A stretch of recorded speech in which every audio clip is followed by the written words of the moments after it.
नमस्कार, कृषि दर्शन कार्यक्रम में आपका स्वागत है। मैं हूं मोनालिसा। आज हम बात करेंगे मंडी भाव, मौसम की जानकारी की, साथ ही बेर और बैंगन में लगने वाली बीमारी के बारे में। लेकिन सबसे पहले खबरें खेती की। प्रधानमंत्री ने दिया दालों के पर्याप्त भंडारण का निर्देश। उत्पादन बेहतर होने के बावजूद चीनी की कीमतों में मजबूती। सस्ती दरों के चलते भारत के मूंगफली निर्यात में गिरावट। भारतीय बड़ी इलायची की मांग विदेशों में तेजी से बढ़ने की उम्मीद। नमस्कार, खबरें खेती की में आपका स्वागत है। मैं हूं अदिति शर्मा। अब खबरें विस्तार से। प्रधानमंत्री श्री नरेंद्र मोदी ने दालों के बढ़ते दामों पर चिंता जताते हुए दालों के पर्याप्त भंडारण किए जाने का निर्देश दिया है। दालों की बेतहाशा बढ़ती कीमतों पर जल्द ही लगाम लगने की संभावना है। ये संभव होगा दालों के पर्याप्त भंडारण से। प्रधानमंत्री श्री नरेंद्र मोदी ने दालों के बढ़ते दामों पर चिंता जताते हुए दालों के पर्याप्त भंडारण किए जाने का निर्देश दिया है। प्रधानमंत्री श्री मोदी ने हाल ही में कृषि, खाद्य एवं उर्वरक मंत्रालय के कार्यों की समीक्षा करते हुए दालों के दामों को नियंत्रित करने के लिए दालों का पर्याप्त भंडारण किए जाने की व्यवस्था करने को कहा है।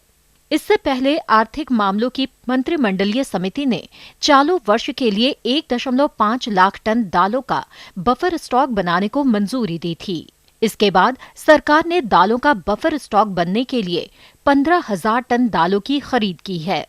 इस बारे में खाद्य मंत्री रामविलास पासवान ने कहा है कि दलहन का मुद्दा हमारे लिए चुनौतीपूर्ण है। उन्होंने कहा कि दालों का बफर स्टॉक बनाने की आवश्यकता इसलिए पड़ रही है क्योंकि फसल वर्ष 2014-15 जुलाई से जून में घरेलू उत्पादन 20 लाख टन घटकर 1.72 करोड़ टन रह जाने से दालों की कीमतों में बेतहाशा वृद्धि हुई थी।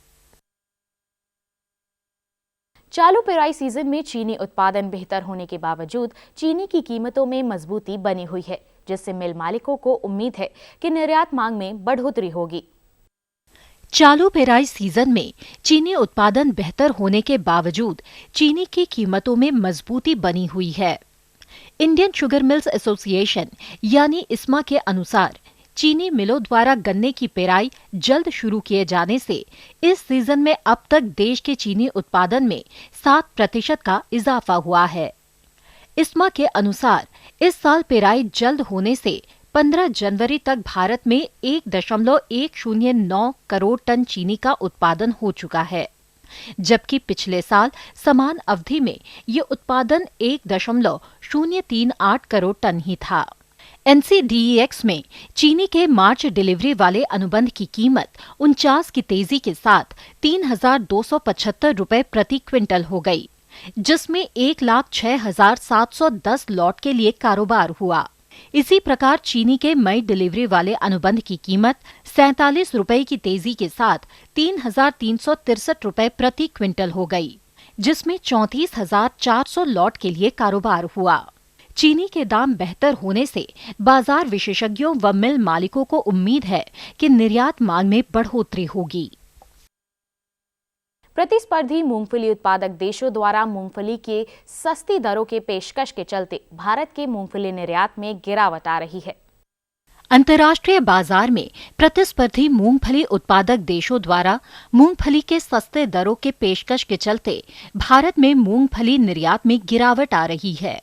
भारतीय तिलहन एवं उपज निर्यात संवर्धन परिषद के आंकड़ों के अनुसार प्रतियोगी देश मूंगफली की मांग वाले देशों को ज्यादा सस्ती दरों पर मूंगफली उपलब्ध कराने की पेशकश कर रहे हैं, जिससे भारत से होने वाली मूंगफली का निर्यात नीचे जा रहा है।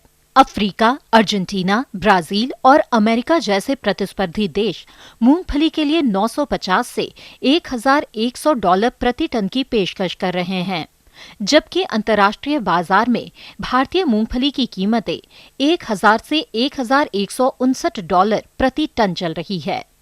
इससे भारत से होने वाली मूंगफली के निर्यात में गिरावट दर्ज की जा रही है।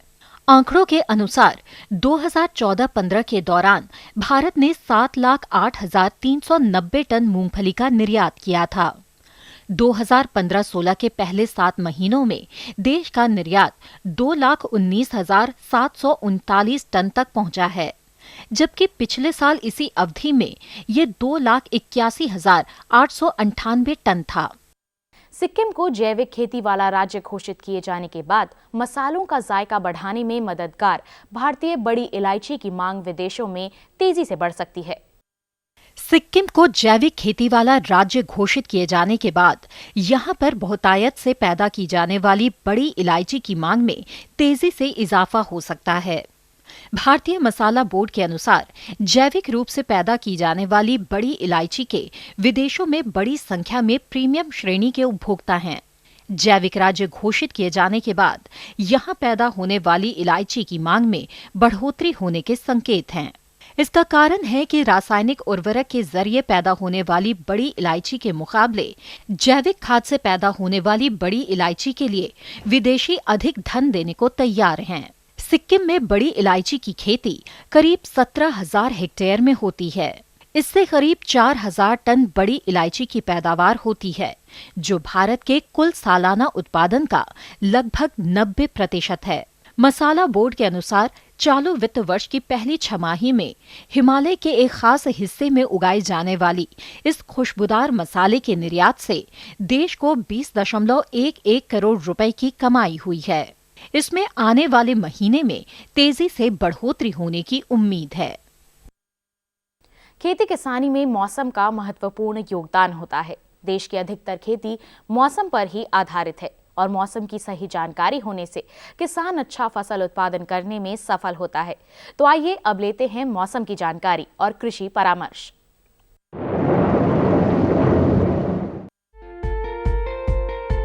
पंजाब के पश्चिमी मैदानी इलाकों में जिन किसानों ने नवंबर में गेहूं की बुवाई की और दिसंबर में पहली सिंचाई की थी, वहां अब फसल में दूसरी सिंचाई कर सकते हैं। पश्चिम बंगाल के तटीय इलाकों में बोरो धान की नर्सरी तैयार करना जारी रखें। दिल्ली के पश्चिमी अर्ध शुष्क इलाकों में रबी की प्याज की नर्सरी से रोपाई करना बेहतर होगा। मध्य महाराष्ट्र में गेहूं, ज्वार और सब्जियों की फसल में सिंचाई का ध्यान रखें। फसल की जरूरत के हिसाब से समय समय पर सिंचाई करते रहें। प्याज की फसल में 6 से 8 दिनों के अंतराल में सिंचाई करें। कोंकण में मूंगफली और सूरजमुखी की फसल में हल्की सिंचाई करें। तरबूज की फसल में पलवार करें। त्रिपुरा में बोरो धान की नर्सरी तैयार करना जारी रखें। मिजोरम में बैंगन और मिर्च की नर्सरी से रोपाई जारी रखें। वहीं मणिपुर में नर्सरी से टमाटर की रोपाई करें। तो नागालैंड में मसूर, सरसों और फलों को ठंड से बचाएं। इसके लिए शाम के समय फसलों में हल्की सिंचाई करें। अरुणाचल प्रदेश में टमाटर की फसल को ठंड से बचाएं। छत्तीसगढ़ के मैदानी इलाकों में मक्का और सूरजमुखी की बुवाई के लिए खेतों को तैयार करना अच्छा रहेगा। गुजरात में आलू, सरसों, अरंडी और सब्जियों की फसल में सिंचाई करें। मध्य प्रदेश में मालवा के पठारी इलाकों में टमाटर, बैंगन और मिर्च की नर्सरी तैयार करना अच्छा रहेगा। छत्तीसगढ़ के उत्तरी पहाड़ी इलाकों में गर्मियों में होने वाली सब्जियों की बुवाई के लिए खेतों को तैयार करना शुरू कर दें। खेतों को जोतकर समतल कर लें। खरपतवार को खेतों से निकालकर पूरी तरह साफ कर लें। खेती की खबरों में आज बस इतना ही। कृषि दर्शन कार्यक्रम में और अधिक रोचक और ज्ञानवर्धक जानकारियों के लिए देखते रहिए कृषि दर्शन। नमस्कार।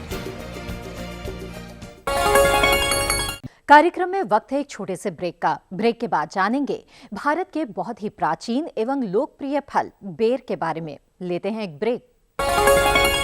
ये लो और बताओ। बस। अरे ये क्या भैया जी, बस इतनी सी रासायनिक खाद? किसानी छोड़ रहे हो क्या? किसानी नहीं, नादानी छोड़ रहे हैं। मिट्टी की जांच कराई है।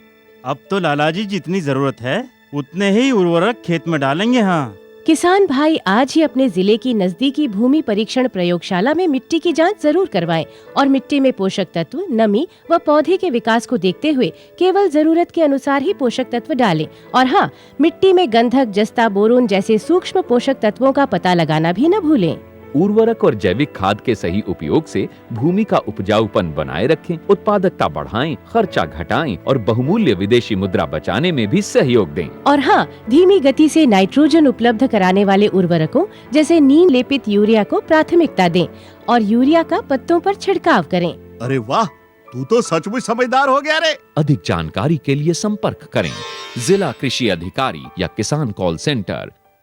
मुझे क्या सुनाना चाहते हो? जो सुनाओ मेरी सौतन को। किसको? अरे वही तुम्हारा मोबाइल फोन जिससे सुबह शाम दिन रात चिपके रहते थे और कहते थे किसान कॉल सेंटर से बातें हो रही हैं। अच्छा ये बात है। हाँ क्यों, क्या हुआ? अब बात नहीं होती क्या? अब तो झट से बात हो जाती है। ऐसा क्या? हाँ, अब तो ज्यादा लाइनें और खास तकनीक के कारण खेती के माहिरों से तुरंत बात हो जाती है। और अगर कभी लाइन व्यस्त हो तो अपनी समस्या फोन पर रिकॉर्ड करा दो, वहाँ से फोन आ जाता है और समस्या की हल का मैसेज भी आ जाता है। ये देखो आ गया। अरे वाह, इसका मतलब इंतजार की घड़ी अब खत्म। हाँ, तभी मैं सोचूं कि आजकल मुझ पर इतना प्यार क्यों आ रहा है। कृषि संबंधी समस्याओं का अपनी भाषा में तुरंत हल पाने के लिए पूरे भारत में किसी भी फोन से हेल्पलाइन नंबर पर संपर्क करें। किसानों का दोस्त किसान कॉल सेंटर। ब्रेक के बाद आपका फिर से स्वागत है। हमारे देश में बेर प्राचीन काल में काफी लोकप्रिय रहा है। ये विटामिन सी व विटामिन बी का अच्छा स्रोत है और इसमें कैल्शियम, लौह और शर्करा प्रचुर मात्रा में पाई जाती है। सस्ता और लोकप्रिय फल होने के कारण इसे गरीबों का मेवा भी कहा जाता है। बेर में कई तरह की बीमारियां भी होती हैं जो पेड़ और फल दोनों को नुकसान पहुंचाती है। कैसे होती हैं ये बीमारियां और कितनी खतरनाक है, आइए जानते हैं।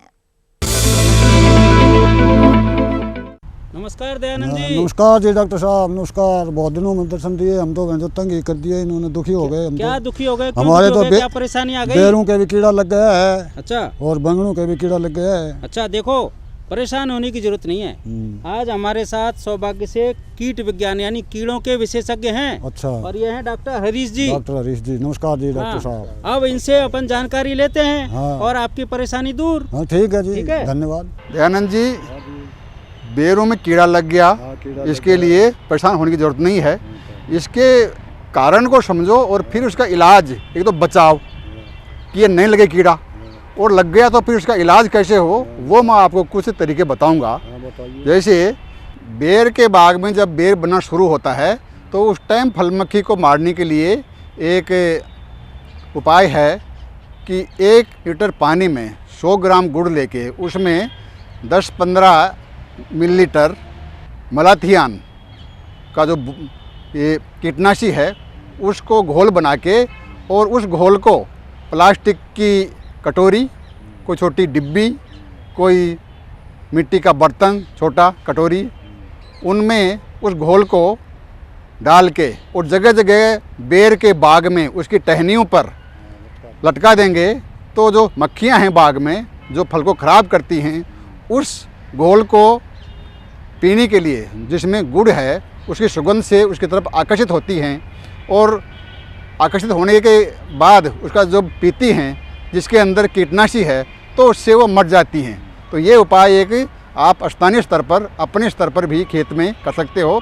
इसमें कोई बड़ा खर्चा भी नहीं है और न कोई सीखने की बात है, तो ये एक अच्छा उपाय है। इसके अलावा जो फल ये सब करने के बाद भी ख़राब हो गए तो उनके लिए आपको स्प्रे करना चाहिए, और जो ख़राब फल हो गए उसको जो कई बार ये ख़राब फल नीचे गिर जाते हैं, तो नीचे गिरे हुए फलों को जितना आप कर सकते हैं उनको इकट्ठा कर लो, जला दो या गाड़ दो, ताकि जो अंदर उसके लार्वा हैं उनकी वो मर जाएंगे और आपकी संख्या कम होगी, उनकी जो अगली पीढ़ी है वो वहीं रुक जाएगी। एक ये भी उपाय है जिससे आप बेर या अमरूद जो फल हैं, इवन आम के अंदर भी यही फल मक्खी नुकसान करती है। तो इन सब फलों के लिए ये उपाय जो मैंने बताए करेंगे, तो एक इसका नाम दिया गया है समग्र कीट नियंत्रण या समय कीट प्रबंधन। ये एक नई तकनीक है जिसमें सब तरीकों का, रासायनिक कीटनाशी है, मैकेनिकल मतलब यांत्रिक विधि है। तो दयानंद जी, हाँ जी, डॉक्टर साहब ने 3 उपाय बताए। हाँ, 3 उपाय बताए। कौन कौन से उपाय हैं बता दीजिएगा किसान भाइयों को। डॉक्टर साहब ने बताए हैं जी। एक तो ये उपाय बताया है कि मेलाथियन का घोल और गुड़ मिला के और कटोरियों में भर के इसके लटका दीजिए। ठीक है। दूसरा बताया है जो खराब हुए फल हैं उनको इकट्ठा करें और ज़मीन में गाड़ दीजिए। बिल्कुल। और तीसरा बता दिया मेलाथियन की और इसकी जो है ना स्प्रे कर दीजिए। बिल्कुल।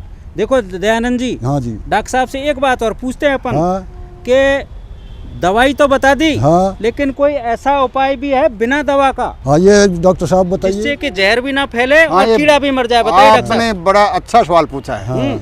आजकल कीटनाशी दवाओं का दुष्प्रभाव के बारे में मीडिया और सब कहते हैं, आप भी जागरूक हैं, अच्छी बात है, बहुत अच्छा सवाल है। इसके लिए एक फेरोमोन वो ट्रैप भी आता है इन कीड़ों के लिए आजकल, वो भी बाज़ार में मिलता है। और एक फलमक्खी ट्रैप, फलमक्खी पास, मतलब इस मक्खी के जो नर होते हैं उनको पकड़ने का एक यंत्र भारतीय कृषि अनुसंधान संस्थान के कीट विज्ञान विभाग में ये मिलता है। और उसको ये डिब्बे होते हैं प्लास्टिक के, उसमें 2 छेद होते हैं और उसके अंदर एक प्लाईवुड का टुकड़ा, उस प्लाईवुड के टुकड़े में उस नर को आकर्षित करने वाला रसायन और कीटनाशी दवा का जो घोल है उसमें डूबा हुआ होता है। तो जब वो नर आता है तो अंदर जाने के बाद उस पर बैठेगा, उसको रस चूसता है तो उससे वो मर जाता है। तो ये 3-4 उपाय हैं, अगर आप ये समय रहते करेंगे तो बहुत कुछ हद तक इस कीट का नियंत्रण प्रबंधन किया जा सकता है। अभी वक्त है एक और छोटे से ब्रेक का। ब्रेक के बाद जानेंगे बैंगन में होने वाली बीमारी के बारे में। लेते हैं एक ब्रेक। मेरे साथ बोलो ए बी बी। अरे नादान, बच्चे को एबीसी सिखा रहा है। अरे काम धंधे की एबीसी तू कब सीखेगा? ये देख विज्ञापन। तेरे जैसे कृषि विज्ञान सीखे हुए युवाओं के लिए भारत सरकार के कृषि मंत्रालय ने एक योजना बनाई है, ACABC। ACABC? जी हाँ, ACABC यानी एग्री क्लिनिक्स और एग्री बिजनेस सेंटर। इसके तहत कृषि विज्ञान पढ़े युवाओं का चयन होने पर उन्हें मुफ्त ट्रेनिंग दी जाती है और हाँ, अपना कारोबार चलाने के लिए बैंक से लोन भी मिलता है। इसके साथ ही अगर युवा अपने इलाके के किसानों की खुशहाली के लिए उन्हें खेती बाड़ी व अपने कारोबार से जुड़ी लाभदायक जानकारी देते रहेंगे तो उन्हें लोन पर 36 से 44% तक की सब्सिडी भी मिलेगी। तब तो मैं जरूर सीखूंगा काम धंधे की ABC। शाबाश, चलो अपनाएं स्वरोजगार, खेती में हो विकास अपार। ब्रेक के बाद आपका फिर से स्वागत है। बैंगन भारत में आलू के बाद दूसरी सबसे खपत वाली सब्जी है। विश्व में चीन के बाद भारत ही बैंगन की दूसरी सबसे अधिक पैदावार 27% वाला देश है। यह देश में 5.5 लाख हेक्टेयर से भी ज्यादा क्षेत्रफल में उगाया जाता है। बैंगन के नियमित सेवन से शरीर में बैड कोलेस्ट्रॉल का स्तर कम होता है, जिससे दिल के रोगों का रिस्क कम होता है। लेकिन बैंगन में कुछ बीमारी भी होती है। क्या है ये प्रमुख बीमारी और कैसे हो इनकी रोकथाम, आइए जानते हैं। डॉक्टर साहब, बेरों का तो वो मसला हल कर दिया आपने, लेकिन हमारे तो यहाँ इन बैंगनों को भी कीड़े लगे हुए हैं। डॉक्टर साहब, इनकी बैंगनों की समस्या भी हल करिए जरा। बैंगन का मुख्य कीड़ा इसका फल छेदक है और ये बैंगन की फसल में बहुत भारी नुकसान तक, कई बार 80-90% तक फलों को ख़राब कर देता है। और बैंगन एक मुख्य सब्जी भी है। इसके द्वारा ग्रसित जो फल हैं उसमें छेद हो जाता है, बढ़वार रुक जाती है, उसकी आकृति शेप बिगड़ जाती है, अपने आकार से ये विकृत हो जाते हैं। इसके मुख्य लक्षण हैं।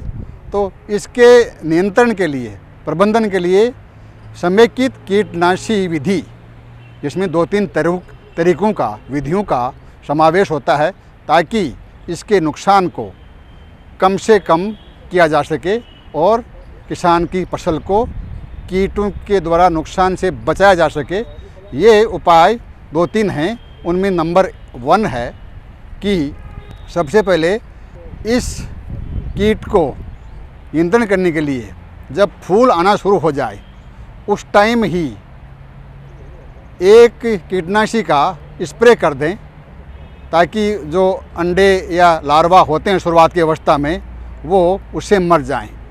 उस कीटनाशी में मुख्यतया आजकल स्पाइनोसाइड है। वो एक टंकी में 15 लीटर की एक जो टंकी होती है उसमें 5 मिलीलीटर दवा का घोल फूल आने की अवस्था में करें। दूसरा उपाय है, इसका आजकल एक गैर कीटनाशी उपाय भी आता है कि उसमें कीटनाशी दवाओं का उपयोग करने की ज़रूरत नहीं है वो है इसका फेरोमोन ट्रैप। इस कीट विशेष के लिए कई कंपनियां बाज़ार में इस फेरोमोन ट्रैप को बेचती हैं और वो ये बोल के मांगना पड़ता है कि बैंगन के फल छेदक के लिए फेरोमोन ट्रैप चाहिए। अलग अलग कीड़े के लिए फेरोमोन ट्रैप अलग अलग आता है। तो किसान भाइयों को मेरी सलाह है कि जब बैंगन के लिए फेरोमोन ट्रैप मांगने जाएं, लेने जाएं, तो कंपनी को, दुकानदार को जहाँ पर मिलता है वहाँ पर बैंगन के फल छेदक का फेरोमोन ट्रैप मांगना चाहिए और फिर उसको लाके खेत में 4-5 फुट का डंडा गाड़ के उसके ऊपर लटका देंगे तो जो उसमें बैंगन के खेत में इस कीट के जो बैंगन को ख़राब करता है फलों को, उसके नर को पकड़ लेता है और वो उसमें फंस जाता है। ये 4 या 5 प्रति एकड़ के हिसाब से फेरोमोन ट्रैप फूल आने की अवस्था में ही या जब फल बना शुरू हो जाए उस टाइम लगा दें। तीसरा उपाय है कि जो मान लो कुछ फल खराब हो गए, आपको मालूम हो गया कि इसके अंदर कीट घुस गया, तो उनको ढूंढ के, तोड़ के, इकट्ठा करके खेत में खेत से बाहर ला के जला दो या गाड़ दो, ताकि जो उसके अंदर कीट हैं उनकी संतति या उनकी पीढ़ी वहीं रुक जाए और आगे आने वाले फलों को वो खराब नहीं कर पाए। दयानंद जी, बैंगन में भी बेर की तरह बैंगन के फल छेदक को नियंत्रण करने के लिए वही 3 उपाय करने हैं।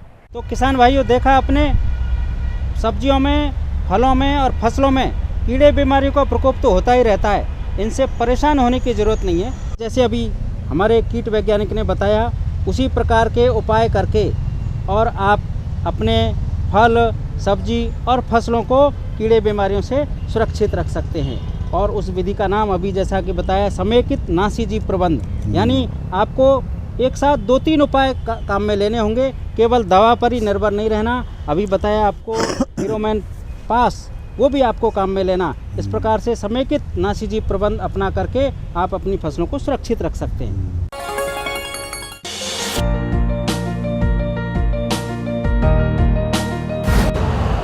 यूरिया का स्वदेशी उत्पादन 70 लाख टन बढ़ाने के लिए 6 उर्वरक संयंत्रों का उद्धार किया जा रहा है। FCIL के गोरखपुर, सिंदरी, तलचर और रामागुंडम संयंत्र, HFCL की बरौनी इकाई और BVFCL की नामरू 4th। सोने पर सुहागा ये है कि देश में अब बनेगा सिर्फ नीम लेपित यूरिया, क्योंकि इससे होगा किसानों का फायदा ही फायदा। अनाज का उत्पादन 10% तक बढ़ेगा, बढ़ेगी 10 से 15% नाइट्रोजन क्षमता।